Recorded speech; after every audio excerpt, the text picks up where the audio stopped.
Hi there kids, it's me, Superior Aquaman. I'm really hard on the X-Men franchise. I love the comics. The films don't hang together for me. I always think they have great scenes in them, but no coherence. What was Jean Grey's role in X3 except to stand around and be so powerful that you couldn't use her? So she shows up with all the bad guys and she's got world-destroying power that if she used it, the movie would end right there. And so she can't do anything. She literally stands there watching, doing nothing. I don't know. You know, in the comics it was actually pretty exciting because she had this world-ending power and she flew into space and ended a few worlds. I mean, why couldn't we have seen that in X3? In the first X-Men, Cyclops had a visor that looked so stupid. You know, you'd think that if they had a $75 million budget, they could have, I don't know, given him something more slick, like this, like he was wearing an X2. I guess X2 is the best of that first three. At any rate, Halle Berry never particularly impressed me as Storm, although I love Halle Berry. Oh, I know what was wrong with X2. Jean Grey's haircut.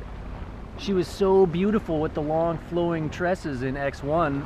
By X2 she had some stupid feathered thing that the real Jean Grey in the comics never wore.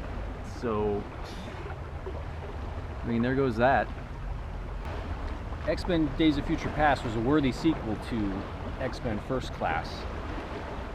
But didn't Professor X die at the end of X3? Wasn't he vaporized? And then here he is shown in the future, not vaporized. Okay, so plot hole. I just don't think it hung together. For instance, the best scene was the Quicksilver scene, where he's the speedster character. He's running around, helps break Magneto out of the Pentagon. Very helpful. His scene is the most amazing scene in the whole movie. He's clearly super powerful. And then after that scene's over, they're like, well, bye Quicksilver, go watch television now. We, you know, don't need you anymore, even though we're only like 4 guys trying to save the world and one of us doesn't have his powers. And you just proved your utility, but just go home, little boy. And then at the end of the movie, he's shown watching the rest of them on TV. And like, why didn't he run over there? I mean, it's sort of like the Jean Grey scenes in X3 where she's so powerful that you couldn't use her properly. So I don't know. And furthermore, so we know Magneto in the movie can control metal from at least the distance across of a giant stadium. So to have him locked up beneath the Pentagon, I guess we have to assume that that is greater a distance than a stadium is long. And so assuming that's correct, I guess they had him in the right place. And then the other thing that bothered me was, so Quicksilver and the X-Men are breaking him out of prison, and like about 4 cops show up to stop him, and they're like, freeze.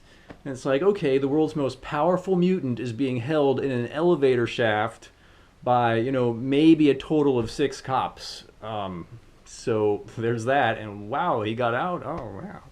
X-Men First Class is my first favorite. The rest of them I feel like this about, you know. I guess X2's okay, but also I hated all the Wolverine solo films.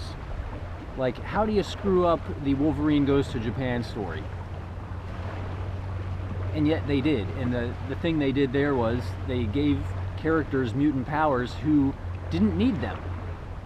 Like, not everyone has to be a mutant, you know? I mean, like, the character of Yukio had a able to see how you're gonna die power, which she doesn't have in the comics, and it was just useless. It was this stupid moment where she's like, oh, Wolverine, I see how you're gonna die, and you're not. You know. Okay, see ya. Thanks for tuning in.